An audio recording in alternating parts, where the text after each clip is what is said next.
In the upcoming update, we will completely revamp the way we synthesize vehicle engine sound effects.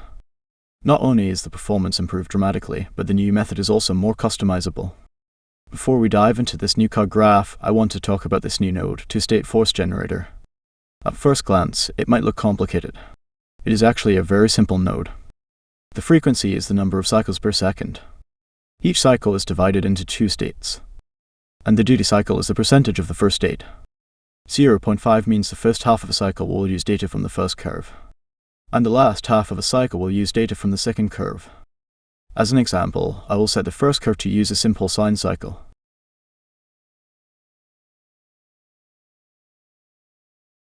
And the second curve to engine intake.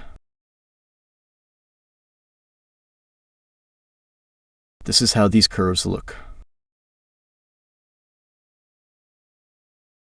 Note that this node requires its input curve to have the first key at time 0, and the last key at time 1. If your curves don't satisfy this requirement, the node won't run. Also in this update, we also add a way to visualize the interpolated data from the curve. It's a bit hard to see on the video when they are perfectly matched like this. This sample curve is updated when on save. I will write the output to an audio file instead of connecting it to the speaker. To change the duty cycle when running, I will promote it to an input parameter. Run it and change the duty cycle here.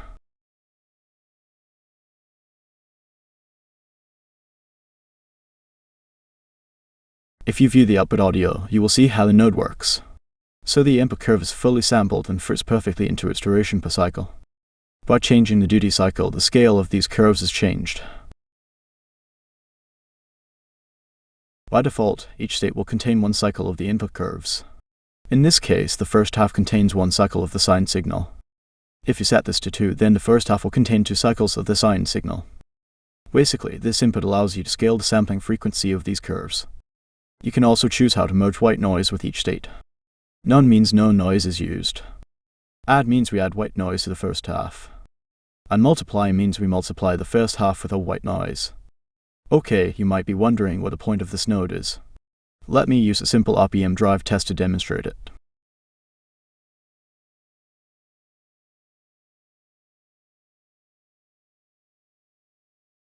The output is RPM, so I need to convert it to frequency.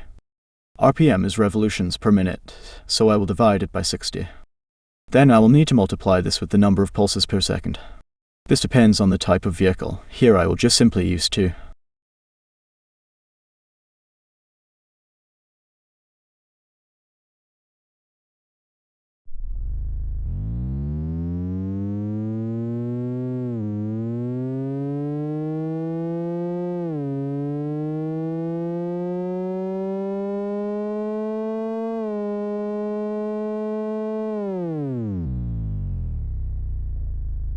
I will also write one more with a duty cycle of 1.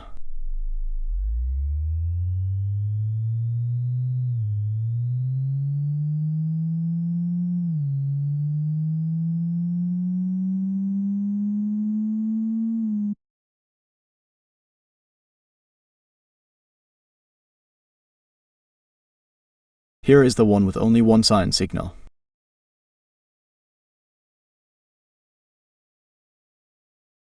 And here is the one with a 0.5 duty cycle. You can see this audio has many more harmonic frequencies. Basically, by switching between two states, we are replicating the internal states of a combustion engine. Of course, this won't be enough, so you need another node after this. And of course, we are going to use the external force synthesizer node.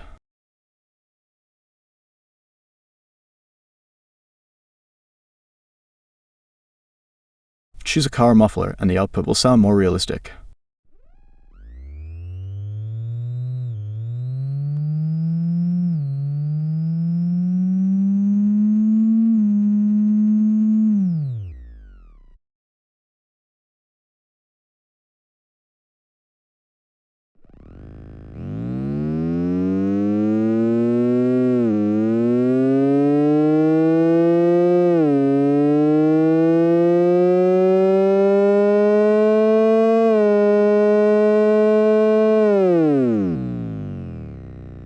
And that is the basic idea behind this two-state force generator.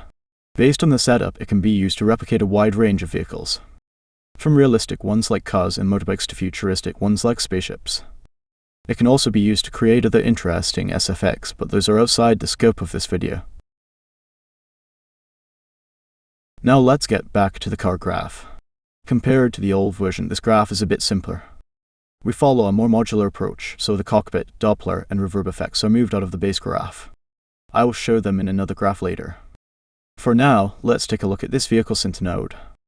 This node is also rewrote to have improved the performance by 1.5 times. To simplify the number of inputs for this graph, we don't promote all of these parameters to input like before. Only the high impact ones are promoted. The frequency scale is meant to be used for the Doppler effect, and the built-in low-pass filter is for distance attenuation. We also use it to add a bit of subtle effect based on the input RPM. The setup for these two is similar to what I explained earlier, but we multiply the force with the output from the vehicle synth to create even more harmonics.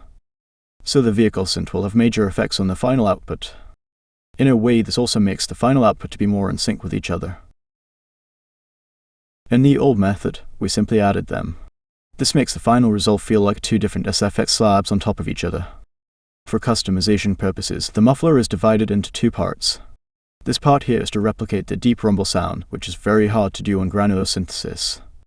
You can see that we limit the number of modals here and shift the pitch down. You can freely change this pitch shift as you like because the exact frequencies aren't important. Now this part is for the overtone and beating effect. The amplitude of this effect is increased based on the input RPM. By multiplying, the number of beats and overtones is increased dramatically. From this base graph, we have a more complete graph with spatialization. The reverb is now routed to a global one through an audio bus.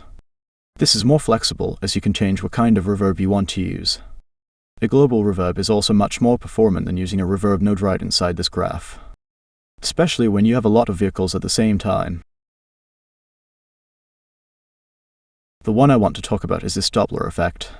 This is a vital effect on any vehicle SFX systems due to their movement speed. This effect is very simple.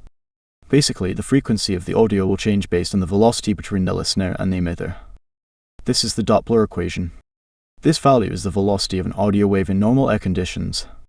Normally, you need to calculate the distance in the blueprint and write it to the graph, but that requires manual setup every time you add the graph to an object. For ease of use, we developed this node to automatically measure the velocity based on the distance of each frame. The distance in a meta-sounds graph is the distance between the audio source and the listener, aka the player's camera. However, the update period of a meta-sounds graph by default is 10 milliseconds, which can be faster than the update of the tick function in the game thread. 60 FPS is 16 milliseconds. If this is the case, the distance between two audio frames will be the same, creating correct measurements. So that's why we have a standstill duration to remove identical values during this period. And the velocity is also averaged between frames to avoid drastic changes. You won't be able to feel this effect inside the graph. We need to test it in a real scene. First test I will stand still.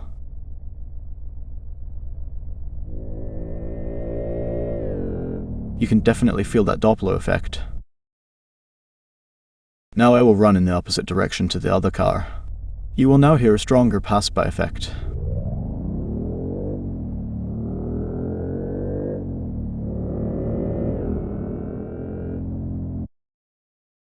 So, with just a simple setup like this, you have an automatic pass-by effect that varies depending on the moving speed of vehicles. We also output the sign changed event here, so you can customize it even more. For example, using a dynamic wind node to emphasize the effect even more based on the distance. As usual, these graphs are just the baseline. You can add, tweak, or revise them to your liking. The advantages of a procedural approach are that you can create a completely different SFX by simply tweaking some parameters. This one uses the same model objects as the base graph, and this one uses the second car model.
Here are some other graphs for different car states.